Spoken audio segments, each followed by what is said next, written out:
নমস্কার বন্ধুরা, তোমরা সবাই কেমন আছো? আশা করি তোমরা সবাই ভালো আছো। আমিও খুব ভালো আছি। চলো আজকের কি বানাচ্ছি দেখো, এটা মশলা ম্যাগি। আমি যেভাবে মশলা ম্যাগি বানিয়ে থাকি, চলো দেখে নাও আমি কীরকমভাবে ম্যাগি বানাই। আচ্ছা, মশলাগুলো প্রথমে সব কেটে বাটিতে ঢেলে নিয়েছি। এবার কড়াটা বসিয়ে সাদা তেল কড়াতে দিয়েছি। সবাই ম্যাগি খেতে ভালোবাসে, 5 মিনিট লাগবে ম্যাগিটা, মানে 2 মিনিটে ম্যাগিটা তো সবাই বানায়, কিন্তু 5 মিনিটে ম্যাগি বানিয়ে খেয়ে দেখো কেমন লাগে ম্যাগিটা খেতে। ডিমগুলো আমি ভেজে নিচ্ছি ভালো করে। ডিমগুলো দিলাম, দিয়ে ভালো করে ভেজে নেওয়ার পরে তোমরা সবাই দেখতে থাকো এক এক করে। আমি একটা স্পেশাল কিছু মশলা আমি দিচ্ছি, স্পেশাল, যার জন্য ম্যাগিটার টেস্ট দ্বিগুণ হয়ে যায়। দ্বিগুণ কেন বলবো, 4 গুণ হয়ে যায় ম্যাগির মশলাটার টেস্ট, আরও বেশি ভালো লাগে, সুস্বাদু। তো তোমরা সবাই এরকমভাবে খেয়ে দেখো কেমন লাগে, বা কে কে এইভাবে ম্যাগি বানিয়ে খাও অবশ্যই কমেন্ট করে জানিও। এবং আমার ম্যাগি বানানোটা তোমাদের ভালো লাগলে অবশ্যই লাইক কমেন্ট শেয়ার করো। চলো বন্ধুরা, দেখো কীভাবে আমি ম্যাগিটা বানাচ্ছি। ভালো করে ডিমটা ভালো করে লাল লাল করে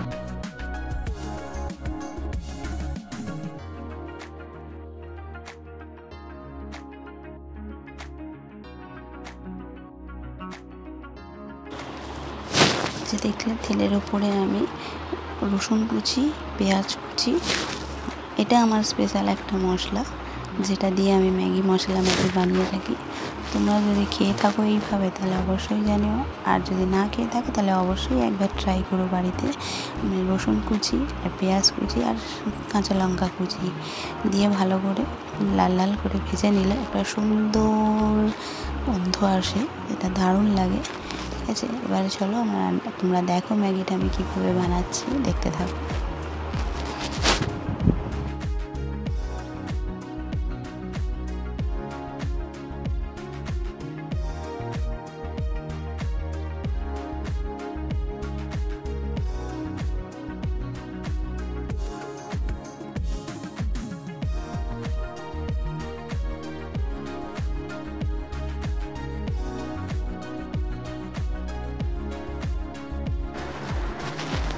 এবার আমি পেঁয়াজটা দিয়ে দিলাম, পেঁয়াজটাকেও ভালো করে লাল লাল করে ভাজবো।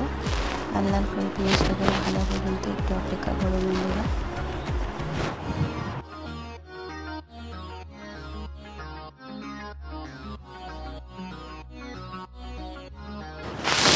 যে মশলাটা আমি বাটিতে বার করে রেখেছিলাম ম্যাগির মশলা, এটা অন্য কোনো মশলা নয়, সেই মশলাটা একটু সামান্য লঙ্কা গুঁড়ো আর একটু সামান্য নুন দিয়ে হালকা হালকা করে ফ্রাই করতে হবে। বেশি ফ্রাই করা যাবে না, কারণ মশলাটা রেডিই থাকে না, ম্যাগিতে রেডিই দেয় করে। তো মশলাটা হালকা করে ফ্রাই করে নিয়ে আমি একটু জল ঢেলে দেবো, দেখতে থাকো তোমরা। জল ঢেলে দিলাম।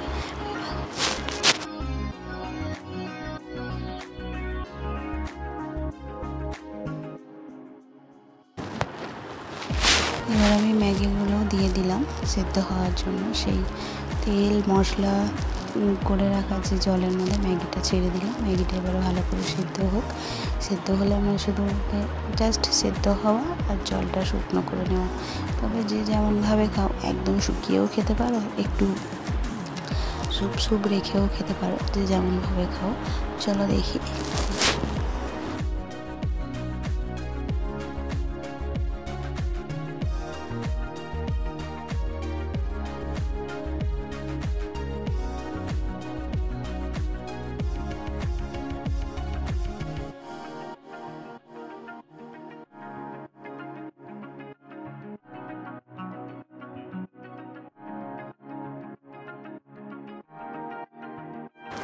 দেখো ম্যাগিটা টকবক করে ফুটছে। এবার আমি ভেজে রাখা ডিমগুলো দিয়ে দেবো। ভেজে রাখা ডিমগুলো দিয়ে ভালো করে নাড়তে থাকবো। যে যেমনভাবে স্যুপ রাখতে চাও, জল রাখতে চাও, সেইভাবে রেখে ম্যাগিতে একটু ঠান্ডা হয়ে গেলে এমনিই বসে যায়। হালকা একটু ঠান্ডা হয়ে গেলেই বিকেলের নাস্তা টিফিন আমার রেডি হয়ে গেছে। তোমরা কে কে ম্যাগি খেতে ভালোবাসো অবশ্যই জানিও। আর ভিডিওটা ভালো লাগলে লাইক কমেন্ট শেয়ার করো। দেখো আমার কিন্তু ম্যাগি রেডি হয়ে গেছে একদম গরম গরম। এবার আমি সার্ভ করব, আর ব্যাস আমরা খেতে স্টার্ট করবো। চলো তোমরাও বাড়িতে সবাই ট্রাই করো। ভালো থেকো বন্ধুরা। ম্যাগি বানিয়ে ট্রাই করে খেয়ে দেখো। অনেক অনেক ভালোবাসা তোমার।